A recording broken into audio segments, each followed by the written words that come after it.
3 weeks ago, I dropped a video on growing in public, and I got a comment from Mr. Ganiu. He had asked how he could start up a business with 2 million naira, and he had asked for advice. Although I'd replied his comment, I decided to do a video because there are going to be like a lot of people who would probably want to ask that kind of a question, so that we have a one-size-fits-all for everyone, right? So, growing up, I'll tell you a story first. Growing up with my mom, she was a businesswoman and still is a businesswoman. But whilst we were in Nigeria, I remember that my mom would always say this to anyone who comes to her for advice, which was pretty much a lot of people, because a lot of women were trying to go into business as at that time. I grew up in Bini, by the way. So something that my mom would always refer them to is anything that has to do with food. It could be as little as selling food stuff in the market, or even opening a restaurant. Now, I understand that in different countries are different cost of running a business.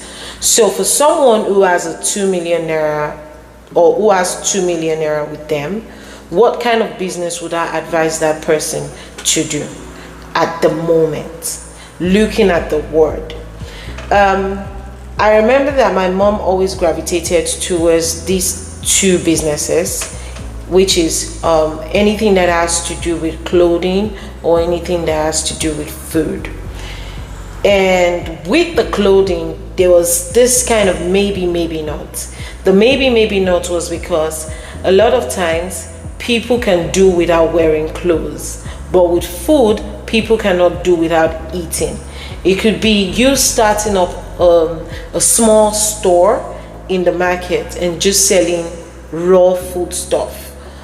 And with 2 million naira, you would go a long way with that. For a lady who wants to start up a business, with 2 million naira, you can successfully start cooking and selling by the roadside and even have help.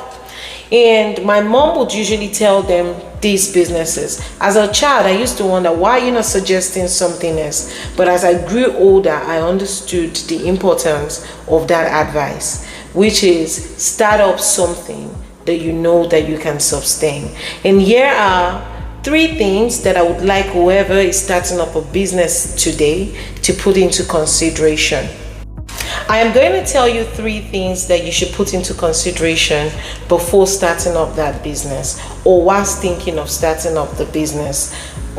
Actually, I would add an extra one for you guys, just a bonus one. So the first thing that I would advise anyone today to put into consideration is their revenue. Now, it is one thing to want to start up a business. It's another to put into consideration the cost of running the business for the first 6 months. Because you don't start up a business and immediately start seeing growth. There are some people who would start up a business and see growth immediately and see the income coming in.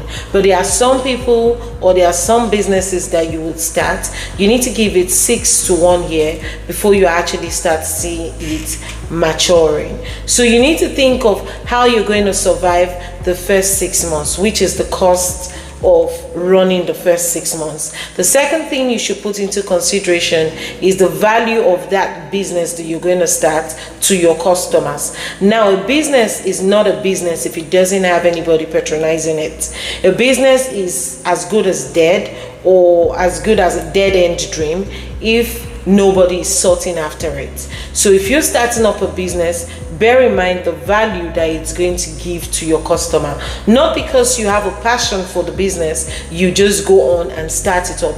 What if it's only in your head and it only benefits you? You need to understand that while starting up a business, the business you're starting is not for you. It's actually for people to patronize you. It's for people to use. So whatever service or products that you are embarking on or starting, remember to always think about what is in it for my customers. What is in it for my customers? That's your number 2 thing that you should put into consideration. The number 3 thing that is very, very important, in this cut across board, no matter the amount of money that you're starting up a business with, is the geographical location. I say geographical location because a lot of times there are businesses that works in Canada and actually grow that would not grow in Nigeria. If you were to start up selling winter coats or winter shoes in Nigeria, you would barely make sales. The reason why you would barely make sales is because we do not have snow.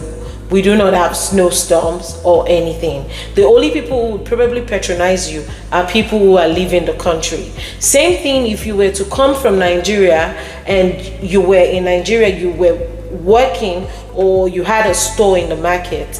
You can't come into Canada with that mindset of opening a store in an open. You can't come into Canada with the mindset of opening a store in an open market here in Canada. Does that mean we do not have open markets? No. We do have open markets in Canada, but it's just not as structured as the ones in Nigeria. For example, in Nigeria, you could go to the open market every day and actually have a store there. But here in Canada, most of the open markets are done maybe once a week or twice every week.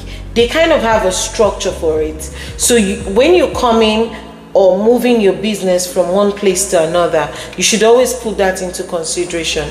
You should put the value into consideration. You should put that type of service or product that you want to sell. You should consider the environment, the geographical location where you're planning to sell them.